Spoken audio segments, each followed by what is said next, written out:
কক্সবাজার থেকে শুরু হলো এনসিপির চট্টগ্রাম বিভাগের পদযাত্রা। এ বিষয়ে জানাতে পদযাত্রা থেকে যুক্ত হচ্ছেন হোসাইন জিয়াদ।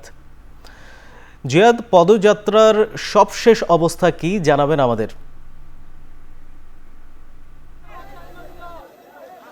মোর্শেদ, এই মুহূর্তে হাজারো নেতাকর্মীর পদযাত্রা চলছে কক্সবাজার পর্যটন নগরী কক্সবাজারের যেই পৌরসভা, সেই পৌরসভার সড়ক ধরে এবং স্লোগানে ব্যানারে আসলে স্লোগানে মুখরিত কক্সবাজার এবং হাজার হাজার নেতাকর্মী আমরা দেখতে পাচ্ছি কক্সবাজারের বিভিন্ন জায়গা থেকে, বিশেষ করে প্রত্যন্ত দ্বীপ অঞ্চল কুতুবদিয়া মহেশখালী থেকে শুরু করে একেবারে রামু, টেকনাফ, উখিয়া প্রত্যন্ত সেই সীমান্ত এলাকাগুলো থেকে এসেছেন নেতাকর্মীরা এবং তারা যোগ দিয়েছেন পদযাত্রায়। প্রায় আধ ঘন্টা আগে পদযাত্রা শুরু হয়েছে এবং এই মুহূর্তে পদযাত্রাটি গিয়ে মূলত কক্সবাজার যে পৌরসভা মাঠ, সেই মাঠে গিয়ে এই পদযাত্রা শেষ হবে এবং এখানে একটি পথসভা অনুষ্ঠিত হবে। এরই মধ্যে আহ্বায়ক নাহিদ ইসলাম, নাসিরউদ্দিন পাটোয়ারি থেকে শুরু করে হাসনাত আবদুল্লাহ সবাইকে আমরা দেখতে পাচ্ছি। কেন্দ্রীয় নেতাদের পেয়ে এখানে যারা তৃণমূল নেতাকর্মী আছেন তারা বেশ উজ্জীবিত। বিশেষ করে গোপালগঞ্জের ঘটনার পর আসলে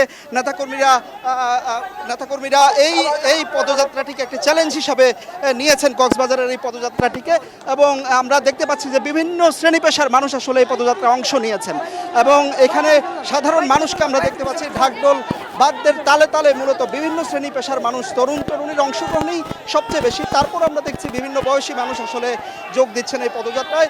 নতুন বাংলাদেশ গড়ার প্রত্যয়ে, জুলাই গণঅভ্যুত্থানের চেতনায় এই পদযাত্রায় তারা আশা করছেন যে এনসিপি এর মাধ্যমে একটি শক্ত ভিত গড়ে তুলবে এবং গণহত্যাকারীদের বিচার, রাষ্ট্র সংস্কার সহ বিভিন্ন বিষয় আসলে প্রাধান্য পাচ্ছে গণযাত্রা এবং তারা আশা করছেন এনসিপি যে জুলাই গণঅভ্যুত্থান করেছে সেই গণঅভ্যুত্থানের চেতনার ভিত্তিতেই মূলত দেশ গঠনের কাজে তারা নামবেন এবং এই পদযাত্রার মধ্য দিয়ে তাদের যে স্বপ্ন সেটি তৃণমূলে তারা বাস্তবায়ন করবেন।